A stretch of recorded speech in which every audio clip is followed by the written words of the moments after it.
How's everybody doing today? This is Christian here. Got a laserdisc update, and these are a bunch of ones that I've gotten and have not shown anybody. So we're going to take a look right now at what I've got. Might have forgot one or two here, but I think I did pretty good this time. So let's take a look at the first one. This is a movie called Tourist Trap. It's not Full Moon, but it's some company that I think he owned in one way or the other. Charles Band. Somebody probably knows more about this than I do. This is a pretty good film from '92, I believe. Low budget, yeah, '92, little low budget horror film. Wasn't great, but wasn't bad. It's worth a watch if you can get your hands on it. So there's that. Next we have Van Damme's Hard Target. This is one of the best action flicks of the '90s, in my opinion. Definitely one of the best of 1993, that's for sure. This movie really kicked ass. This is THX Audio, Letterbox Edition. A great film. I really like the scene with the rattlesnake. That was really cool. But yeah, this is a great one to have, guys. I love Van Damme, so bada boom. Next we have Puppet Master 2. This is a pretty rare one. This is sealed still. I don't know if I'm going to open it or not. Maybe, maybe not. This is probably my favorite of the Puppet Masters because the introduction of Torch, who was great. Everybody likes Torch, I think. And as you can see, I have a big old one up there. But I do love Torch. I love Puppet Master 2. I think it's dark. I think it was a good direction for this series to go into. And I think 3 was good for a prequel, although 2 is still my favorite. Oh, excuse me, I'm sorry. So there's that.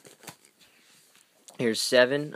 This one's really great. As you can see, they've got the sins kind of watermarked in the case. Here's another one. I think it says Wrath. Doesn't it, guys? Let's see what else is on here.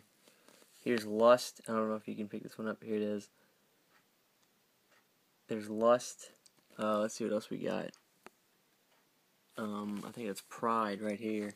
There you go, Pride. See, so that's really cool. This is a 2-disc. This is a very long movie, obviously. But this was a good film. Really liked 7. There's Envy. But yeah, that's 7. They also have a Criterion collection of this if you want it. But this one's fine, guys. You don't have to spend all the money on the Criterion if you don't want to. Because this movie came out in '96, so the original release was going to be a widescreen anyway. But I think you get some cool special features with that one. Don't know if I showed this one off already or not, but this is House. This is actually a widescreen edition. Here's a weird thing. I didn't know Anchor Bay ever released any laser discs, but we all know what that symbol is. Anchor Bay. So that's pretty neat. Love this film. I think everybody does. This is a fantastic film. So yeah, and it's a great transfer. Time Cop, another classic. I love Time Cop. It's a very good film. Once again, THX Audio, widescreen, letterbox. This is a great transfer. One of the best ways to watch this film, hands down. Here is Maximum. You'll have to excuse me, I'm tired. I just got a full-time job, and I'm tired. I work nights too, so it's 3 o'clock in the morning right now. Maximum Risk. I started watching this, but I fell asleep, so I can't tell you too much about it, but it looks really good from what I remember. It did have a fabulous transfer. It looked really good. So, yes. This one's still sealed, and I think it's uncut. If any of the guys on the Laserdisc page are actually watching this, you can let somebody know. But this is the '94 release of this movie. I know this movie came out in 1989. I'm so sorry. I know this movie came out in 1989. Blah, blah, blah. So this is a deluxe letterbox edition, which is great. And, yeah. So that's Cyborg. My favorite Chevy Chase film of all times, Funny Farm. Absolutely adore this film. I think all the small characters in this movie are really great. Fun little story. And, even though this movie was profitable, but not very profitable, I think it had a very good afterlife on home video. So, guys, if you haven't seen Funny Farm, I recommend this movie so much. I'm actually going to watch this again when I get out of here. So, yeah. Here's an interesting thing for y'all. This movie's called Memoirs of an Invisible Man, directed by the great John Carpenter. This is one movie he did in the '90s where he actually did work with the studio. And this is Chevy Chase and he plays a man who basically becomes, I don't want to give too much of the story away, but this is, I mean, obviously by the title, he becomes invisible in the movie, and the government is basically trying to get a hold of him because he could really sue, you know, people and whatnot, and he can really get this company to tank if they find out that they really got a man invisible, blah, blah, blah, blah. So the whole movie is the government chasing after him, trying to kill him, and he's in love with this girl, and so she's helping him, and it's the special effects are absolutely out of this world. If you guys want to watch any movie this year, Memoirs of an Invisible Man. John Carpenter did a fabulous job directing this movie, and it's a shame that audiences weren't ready for this because it was not profitable.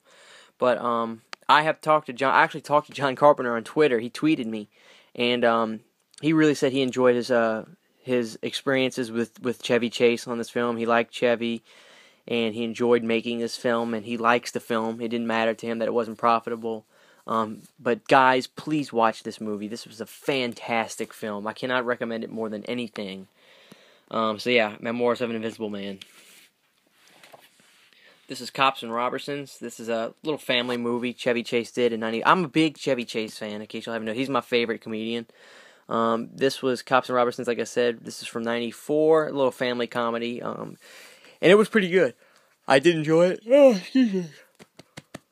I did enjoy it, but not as much as Funny Farm or as much as Memoirs of an Invisible Man. But there's the back. Gonna try to get a few more Chevy's movies on Laserdisc. Man of the House, The Vacations, and a few of his older films. And here's the last one. I did finally get this a long time ago, but I never did show it off, and goddamn it deserves it. Excuse my language. This is Nightmare on Elm Street Part 3, Dream Warriors. Obviously, we all know and love this film. Some people do regard. I remember a good buddy of mine, TJ Laser, said the same thing, and I have to agree with him.